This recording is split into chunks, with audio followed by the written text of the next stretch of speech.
Schopenhauer said that all truth goes through 3 stages. First, it's ridiculed. Second, it's violently opposed. Third, it's accepted as having always been self-evident. So I know there's a lot of people out there that are in those first 2 stages of ridiculing it or violently opposing it. And hopefully this video will help move folks to the next stage of saying, oh, okay, makes sense, and whether you like it or not, you can use it for yourself or choose not to, but see that it can make a difference for a lot of other people. So, the history of tapping. There's still some confusion out there, and so this is the history as I learned it from Gary Craig, the founder of EFT.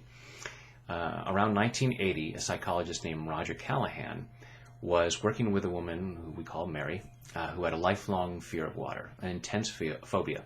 She had nightmares, all kinds of issues. She could only bathe in an inch of water. Just all her life had been traumatized by water. And she had seen different therapists, and even working with Dr. Callahan for some time, the best he could do was have her sitting near the swimming pool, looking away from it, and even that was very difficult for her. And he'd been using conventional therapy methods. And around this time, he was learning about some new things, learning about acupuncture and acupressure and Chinese medicine that for thousands of years had said that there's this flow of energy through the body, and we experience physical discomfort when that energy is out of whack. So Mary had said that one of the symptoms of her water fear was a knot in her stomach. So Dr. Callahan had learned that one of the endpoints for the stomach meridian was right under the eye. And he thought, well, let's see if we can do something about that. And tapped under her eye. And she said, it's gone. And he said, what's gone? Thinking, maybe it relieved some of the stomach pressure. She said, the fear is gone. And starts running towards the swimming pool. And he starts running after her, saying, wait. And because he knew she didn't know how to swim. She said, it's okay, I know I don't know how to swim. She didn't jump in, but she started splashing water in her face. No upsetting feelings. Nightmares never came back. And naturally, Dr. Callahan said, wow, isn't that interesting? So he started trying this with different clients and found that with different issues, he needed to tap different points in different sequences. And within a short amount of time, he had put himself out of business because all of his clients who were coming to him on a regular basis were now free from their upsetting issues. So Dr. Callahan started teaching this program called Thought Field Therapy, TFT, also known as the Callahan Technique. And one of his early students in around 1991 was Gary Craig. And Gary had trained as an engineer at Stanford. That's where he had his degree from. So thinking like an engineer, he started throwing out what didn't seem to work and found that instead of doing a lot of diagnostics to figure out which points in which sequence to tap for which issue, he said, well, what if we just tap these 8 major points and just go from top to bottom rather than leaving any out? If we tap a point that wasn't necessary, it doesn't hurt anything. It only takes a few moments. So let's just go through this one protocol, and found that he was getting the same great results with clients. And so he called this new, this way of doing the work, emotional freedom technique, which is a very apt name because it's a technique that gives us emotional freedom, freedom from those uncomfortable emotions. So the discovery statement that Dr. Callahan had come up with was that negative emotions are caused by this disruption in the energy system. And so by tapping these same points that are often used in acupuncture, we clear out that imbalance in the energy system, clear out that experience of discomfort, and we return ourselves to our natural state of feeling good. Now, and we found that we've been able to use this for all kinds of issues. Gary's fond of saying, try it on everything. It's like, new issue? I don't know, let's try tapping on it. We don't know what's going to happen, but let's see if we can clear that stuff out and allow ourselves to feel good in terms of both feelings that we're experiencing in the present and also looking back at things that have happened in the past. Another of Gary's great statements is, it's never too late to have a happy childhood, because you can go back and the discomfort you might carry from your childhood is in your energy system in the present. And so by tapping on these points, we clear out that discomfort, so it's no longer held in the energy system. And you get to feel a whole lot better. And that's what we want, is to feel good. Now, more recent research has also shown that during this tapping, it clears out anxiety.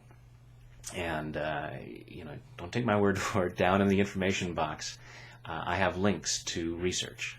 So, if anecdotal evidence doesn't do it for you, and you're a man of science and want to hear want the research, there are links to that down there.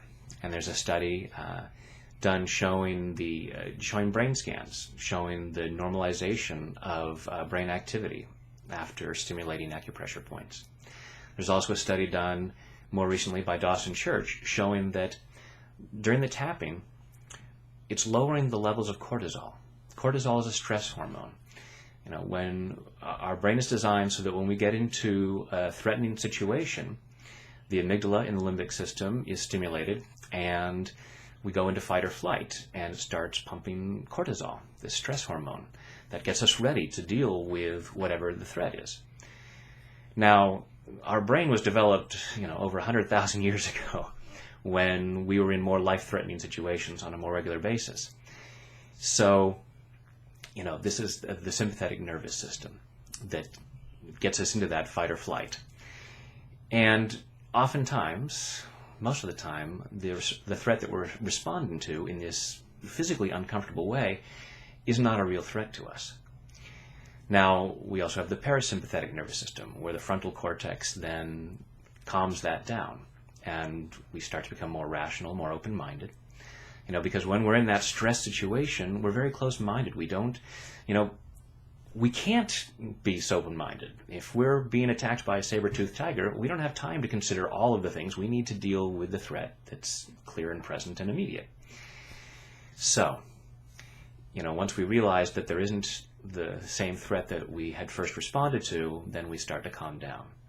So what this research that we now have showing that the cortisol level is being reduced is that this is manipulating our nervous system. It's speeding up that process of the frontal cortex taking over from the limbic system and allowing us to once again calm down and feel good. So what does this mean in terms of using tapping for change? Well, the human body is designed to, and the human mind is designed to like homeostasis. We like to stay the same. We like to stay in our comfort zone. So when we start to think about making changes in our lives, having more money, being healthier, having better relationships, whatever it might be, it looks good on paper, but to part of us, it's a change, and change is threatening. A threat stimulates the limbic system, cortisol goes in, and everything inside of us is saying, danger, stop, don't go there. So we find that, we make resolutions and we give them up the next day. So by doing this, we are calming that down. We're allowing ourselves to see, oh wait, there isn't a threat. And we can allow ourselves to be much more open to change. We can allow ourselves to take actions that we didn't take before, because we're allowing ourselves to see that we can handle what happens. We just allow ourselves to feel good, and in that good place, we find that we have the resources inside to make these positive changes in our lives. And, you don't have to take my word for it. You can check out the research and the links down below. But I hope that makes it easier for you to see that, even if for some reason you still choose not to tap, you can see that it is a valid process and can be very beneficial, and hopefully you'll share this information with others. Thanks for doing so.